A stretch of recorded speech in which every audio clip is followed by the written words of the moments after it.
Hi everyone.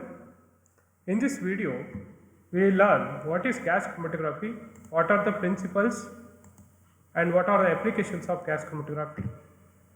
From the definition of gas chromatography, we understand this is a chromatographic technique in which the chemical mixtures are separated into vapor components using gas as a mobile phase. Please note this point. Here, chemical mixtures are separated in the form of vapor.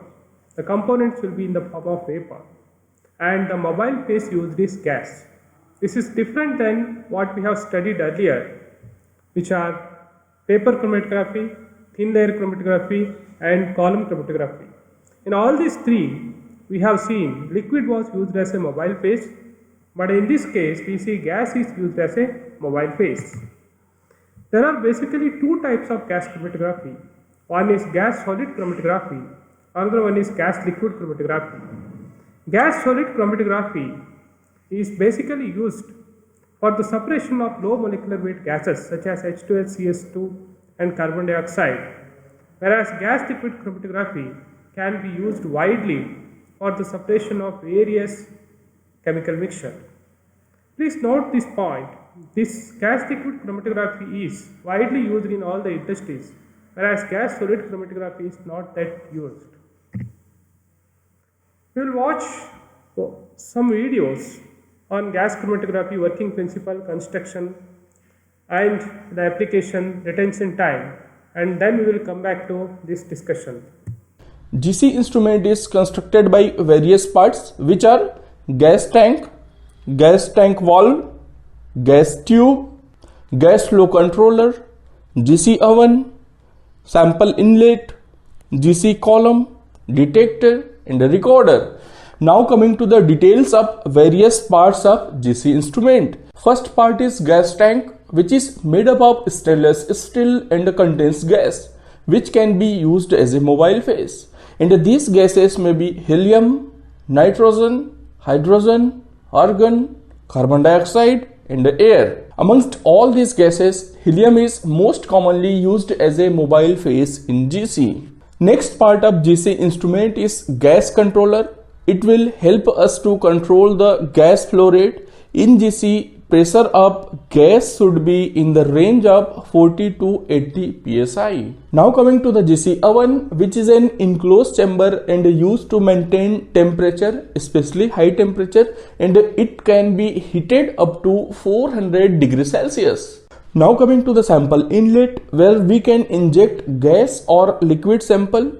If sample is solid, then it will be dissolved in the liquid and converted into the liquid sample and then injected. Next part of GC instrument is GC column.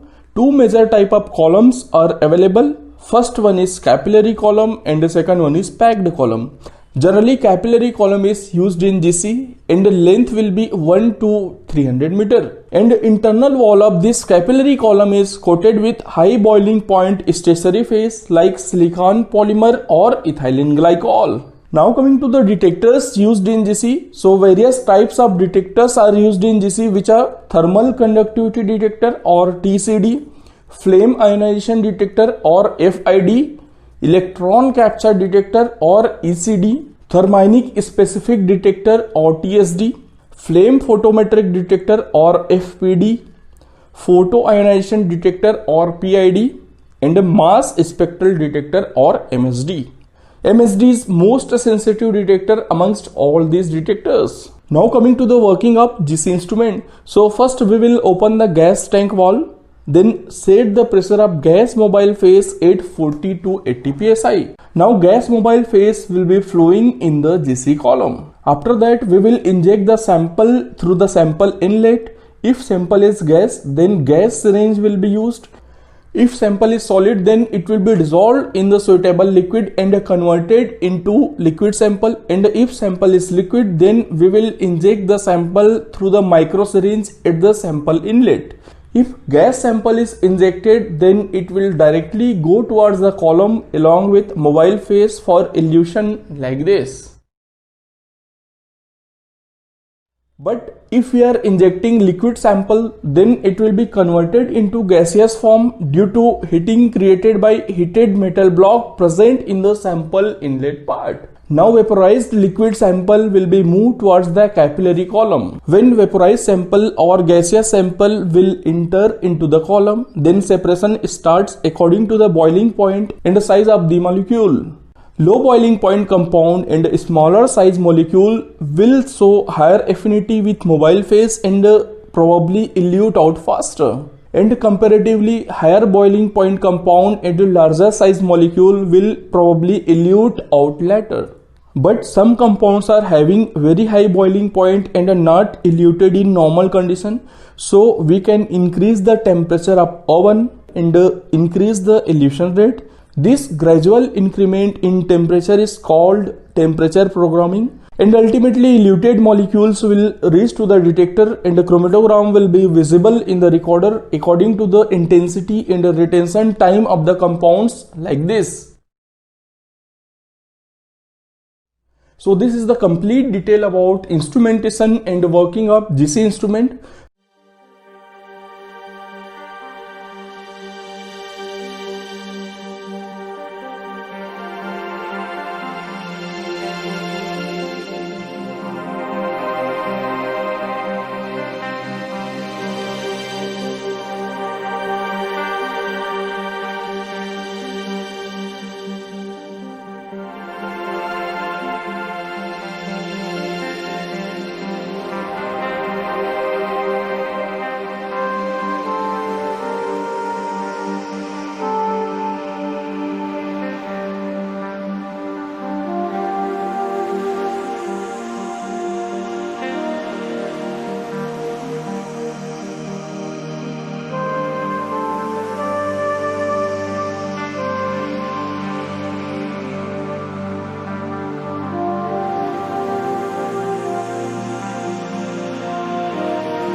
I hope you have understood the working principle of gas chromatography and how the instrumentation looks like and what are the different components of the instrument, how exactly the separation takes place, how you get the peaks. This is how instrument looks like in an analytical lab. If you go to any industry or any R&D lab, there will be quality control. So in the separate analytical lab, so you can see the instrument. So this is what the instrument actually contains. Schematic diagram of gas chromatography instrument. You have carrier gas, that is nothing but a mobile phase. You have sample injector port. Sample will be injected here, and this is the oven of the gas chromatography instrument. Oven is the heart of the instrument because that's where the actual separation takes place. Because column is situated in the oven. When it passes through the column, the separation takes place here in the gas mixture, and the separated gas component will be detected here. There are various types of detectors available. So this will be waste, excess gas whichever is there will go out, and the components which are separated will appear as distinct peaks. You should get distinct peak here, then only you can say these are separated. If they are not separated, they will overlap. You will get an overlapping peaks. So that is not the proper run. So you have to change the run method or program. Initially you have to set up a program. There will be different software to control the run of this sample inside. So you have to set up the program. That program is temperature program. So that temperature program is the key part of this gas chromatography. Your entire run, your separation is based on how good you run the sample using that program, or how good you develop that temperature program. You can see in this picture, see in the last one, they are not separated properly. These are merging peaks. You can see separation means what? There should be a proper separation, distinct base and head. You can see this peak coming here, going down, this and goes down. So if they start overlapping, then you get merged peaks. So the separation is poor in this case. It's okay here and it's well separated here. This can be achieved only when you do proper temperature programming. So I will explain what is that temperature programming bit in detail. See, you run the sample or the chemical mixture in the form of vapor. See, after injecting, it will be converted into vapor form at higher temperature. Then after passing the vapor through the column, when it passes out of the column, it should be separated. So the separated components will be appeared as peaks, separate peaks in the gas chromatographic or gas chromatogram. Whatever those graph you get, that is called chromatogram. You should get distinct peaks if the run is proper or if the temperature programming is proper. Otherwise what happens? You get merged peaks like this. You may get one peak here, other here, other here. Not necessary every time it comes as broad, because it's basically Gauss distribution. So Gauss distribution sometimes varies. It won't be same all the time. You may get a sharp signal like this, or you may get a small signal with a broadening, or sometimes you may get very much broad. So all this has to be controlled by making good temperature program. So what you do in the temperature programming, basically you control the temperature. Now let us see temperature programming with an example. Suppose we have a sample with a mixture of A, B and C, and you want to separate them. They have boiling point 80 degrees Celsius, 90 degrees Celsius and 95 degrees Celsius respectively. Now the programming is done at 3 stages, that is injector level, column level and detector level. So you have to do programming at 3 places or at the 3 stages or at levels. One is at the injector, you fix the temperature. Another one is at the column, you fix some temperature and the gradient. And at the detector, you fix some temperature.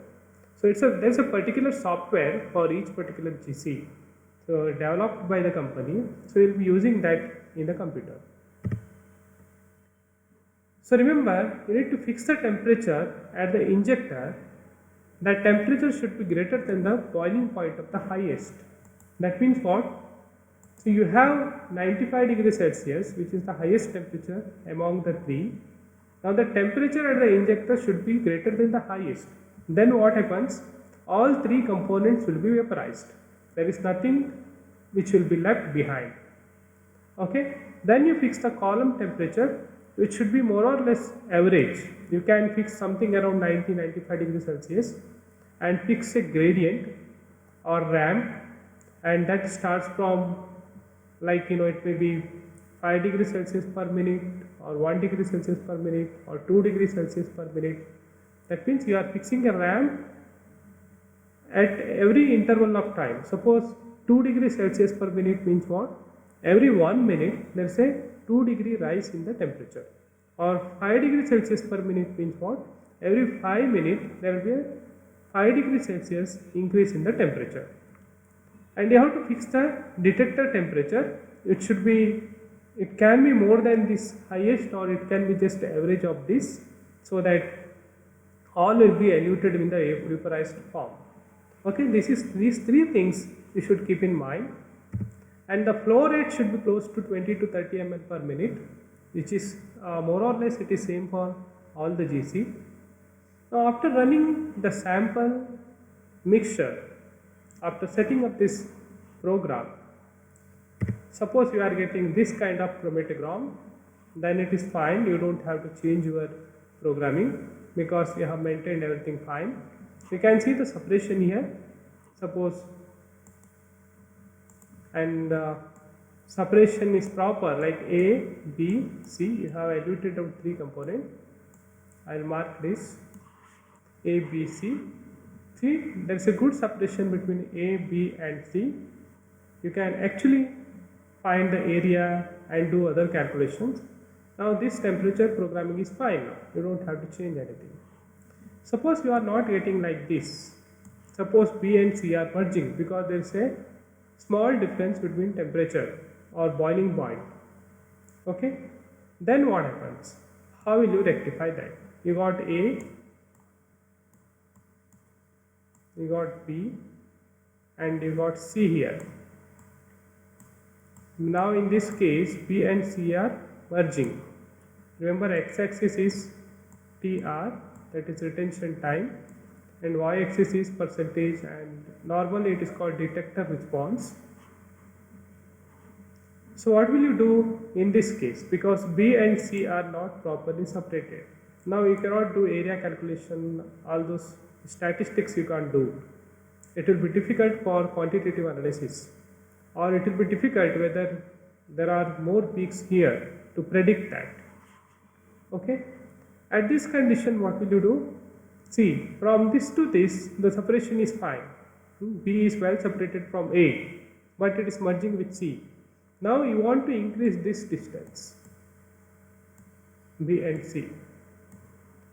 You remember the temperature is 80 degree for this, for that is boiling point, or at which it vaporizes, and for this it is 90. Okay.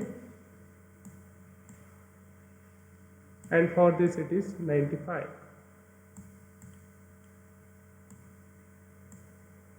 Okay, there is only 5 degrees Celsius difference between these two, that is component B and C. Now up to this it is fine. When you are setting up a ramp, here the question of ramp comes, because how you set up the ramp is very important to get a better separation of B and C.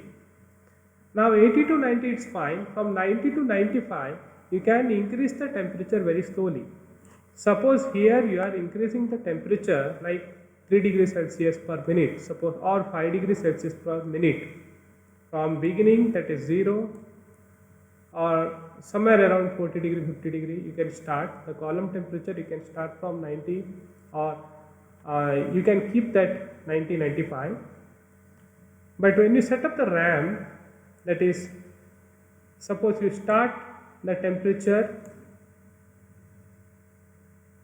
at 70 degrees Celsius, 70 to 90,